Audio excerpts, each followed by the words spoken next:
Esta iniciativa de elaboración de una guía de acción pública de elecciones sin discriminación nace a partir de la necesidad que las medidas de igualdad y de inclusión en todos los ámbitos de la vida de las personas nos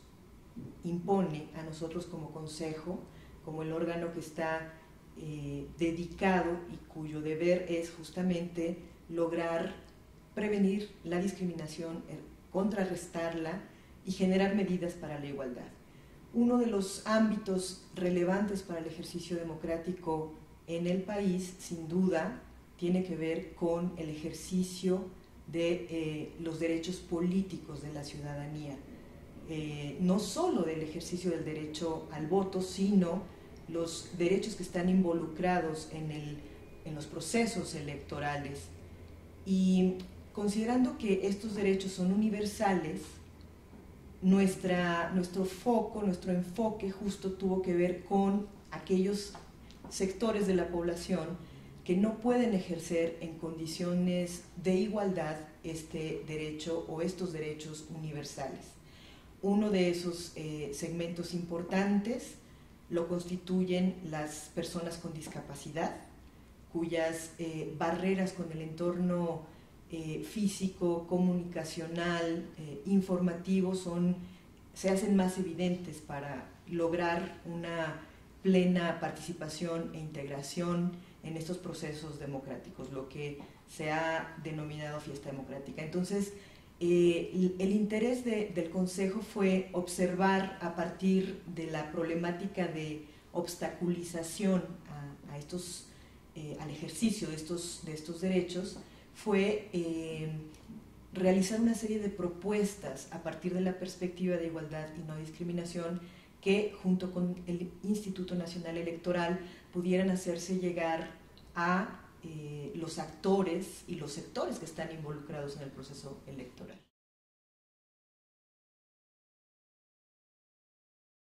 El Consejo ha buscado socializar lo que esta guía propone justo al articularse con el Instituto Nacional Electoral, y recientemente lo hicimos también en un ejercicio similar con el Instituto Electoral del Distrito Federal. La capacidad de difusión del Consejo es limitada, sin embargo, pensamos que esta labor que realiza el Instituto Nacional Electoral junto con sus distintos mecanismos para para capacitar a los funcionarios electorales, a las personas que intervienen en el proceso de las elecciones, sus mecanismos también de socialización con los medios de comunicación, con sus propios funcionarios del Instituto Nacional, no me refiero solo a los funcionarios de casilla, sino a los funcionarios que prestan el servicio público. Lo que tratamos de hacer con el INE fue que ellos fueran el mecanismo y el actor que nos permitiera también dar a conocer esta guía. Sin duda hemos tenido ya un trabajo previo con el instituto que se consolidó, se cristaliza ahora en un documento de esta naturaleza, pero esta articulación a través de un convenio de colaboración que tenemos desde hace tiempo con el Instituto Nacional Electoral nos ha permitido ir dando opiniones, asesorías al Instituto Nacional Electoral para que vaya ajustando también los procesos electorales con una perspectiva de inclusión y antidiscriminatoria, de tal manera que digamos que esta parte donde el Consejo se ha quedado quizá un poco limitado es complementada por el Instituto Nacional Electoral,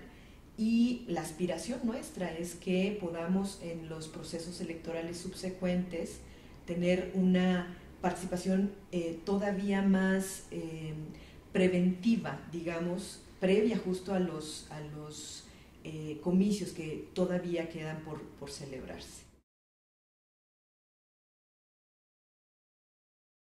Esta guía contempla principios que están incorporados en la Ley Federal para Prevenir y Eliminar la Discriminación y algunas acciones que también están en la ley electoral. Son principios y derechos que están reconocidos ya a partir de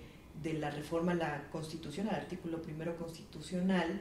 y que la Ley Federal para Prevenir y Eliminar la Discriminación acentúa y desagrega, por decirlo de alguna manera, en esta ley, que implica lo que en la ley se denomina las medidas para la igualdad, que son medidas de inclusión, medidas de nivelación y acciones afirmativas. Algunas se realizan durante el proceso electoral y otras en justo el día de los comicios. Si hablamos en un ámbito previo al día de los comicios, lo que esta guía propone es que estos distintos actores que están involucrados en el proceso de las elecciones puedan hacer accesible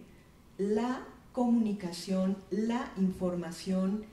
a la ciudadanía en todos los sentidos posibles, desde un lenguaje ciudadano que permita a toda la población entender de qué se trata el proceso electoral, incluso un llamado a los partidos políticos para pedirles que dentro de sus plataformas electorales, sus propuestas de campaña, ellos puedan también tener o hacer uso de un lenguaje ciudadanizado y entendible para todas las personas, independientemente de su nivel de escolaridad o cualquier otro obstáculo que tendría que eliminarse. Eso lo digo en un nivel como general de toda la ciudadanía. Sin embargo, a grupos específicos de la población que no tienen todas las facilidades para acercarse a esta información, se les solicita también hacer uso o utilizar herramientas informativas que puedan ayudar a que esa información llegue de manera efectiva previa a la elección. Es decir, generar información que pueda ser accesible para personas con debilidad visual, para personas incluso con identidades indígenas que hablan solo su lengua materna, que generalmente es una lengua indígena. Entonces, una tarea de difusión de información que pueda ser accesible hacia ellos en las plataformas, en la propaganda electoral, incluso para quienes están capacitando, el propio INE, que está capacitando a los funcionarios de casilla, que pueda también ellos tener un proceso de sensibilización previa para saber cómo tratar a las personas en igualdad de condiciones, porque existen muchos prejuicios todavía en la ciudadanía, y quienes fungen como funcionarios de casilla son ciudadanos también, incluso quienes son contratados como los capacitadores electorales, para tratar de ir eliminando estos prejuicios o estigmas que hay, por ejemplo, en relación a la población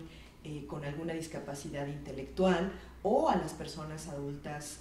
mayores. Entonces, digamos que ese es un ámbito importante previo a la elección. Lo que me parece que es muy relevante de resaltar ya justo en el día del ejercicio del voto, en el día en el que se llevan los comicios, es que el INE ha podido desarrollar ya medidas de igualdad, medidas de nivelación y de inclusión que van desde posibilitar la accesibilidad física de las personas que tienen alguna discapacidad motriz y que requieren de apoyos para poder ejercer su voto de manera libre y secreta. Esto se traduce, dependiendo también de las discapacidades, en permitir que haya una persona de todo el apoyo y la confianza para alguna persona con discapacidad que lo requiera. En estos casos ya se ha capacitado, se ha incluido incluso en este manual con el que se capacita a los funcionarios, justo la permisión explícita de que las personas con discapacidad pueden entrar con alguien de su confianza que les ayude a ejercer el voto en el sentido que la persona dueña de este derecho y lo ejerza. Otra medida es, por ejemplo, hacer accesible las instalaciones donde se va a llevar a cabo la elección, donde se incorpore la casilla, donde se instale la casilla. Esto implica poder colocar algún tipo de rampas o tener algún tipo de apoyos que no imposibilite la entrada y el libre acceso, digamos, de las personas que lo requieran. Otra medida importante también es que deberán haber boletas en braille, también para las personas que puedan leer braille y que no tengan algún otro apoyo y que ellas de manera independiente puedan ejercer el voto. Las personas que requieran o vengan acompañadas con perros guía, también no se les tiene que impedir el acceso al ejercicio del voto. Una cosa que me gustaría subrayar muy brevemente, no ha sido modificado en la ley electoral digamos un obstáculo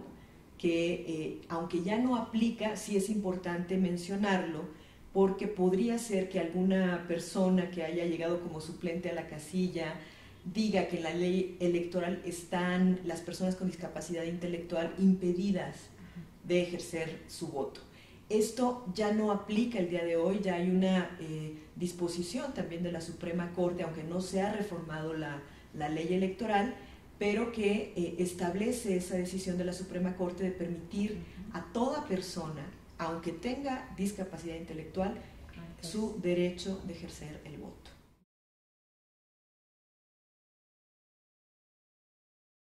Bueno, hemos socializado esta guía a través de los recursos y los medios de difusión que nos asisten como consejo. Sí hemos tratado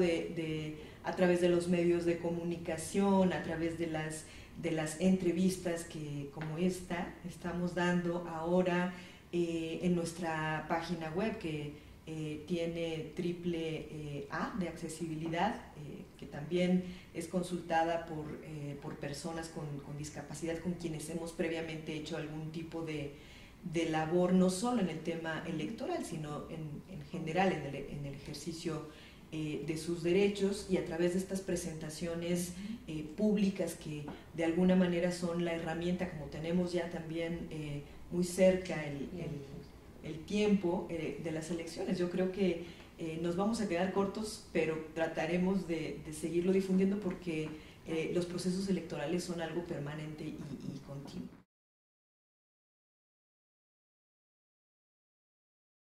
La expectativa que tenemos en relación a las próximas elecciones es que haya cada vez menos obstáculos que imposibiliten a las personas el ejercicio del voto. En sentido positivo lo quiero decir. Queremos que todas las personas, tengan discapacidad o no tengan discapacidad, ejerzan su derecho al voto con las mayores facilidades posibles para que su derecho a elegir a sus representantes sea ejercido de manera práctica, que ellos se sientan y que todos nos sintamos incluidos en un evento trascendental para la vida democrática de este país. Sin duda, el que sean efectivamente ejercidos los derechos es nuestro principal objetivo.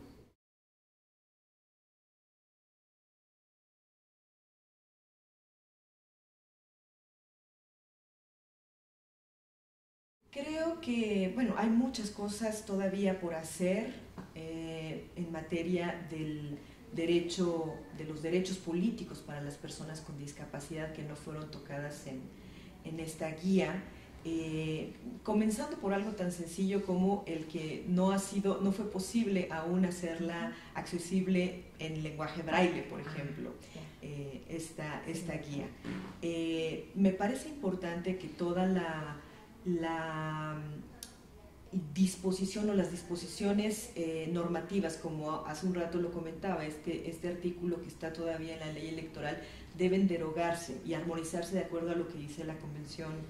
de los Derechos de las Personas con Discapacidad, para que no haya incongruencia o no sea utilizada por personas que no están todavía sensibilizadas o no tienen conciencia de lo que implica el hacer accesible a las personas con discapacidad su entorno para ejercer derechos. Yo creo que sí es importante también trabajar mucho con los partidos políticos, con los medios de comunicación en esta tarea de la toma de conciencia para que desde las propias propuestas políticas que realizan los partidos incluyan dentro de su agenda los derechos de las personas con discapacidad, los medios de comunicación que tengan mayor conciencia de que efectivamente el derecho a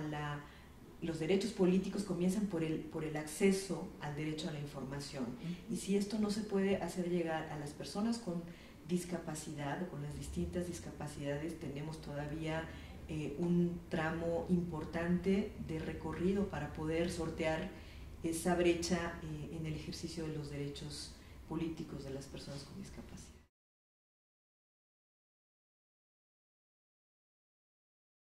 Mi recomendación o mi llamado para las personas con discapacidad es que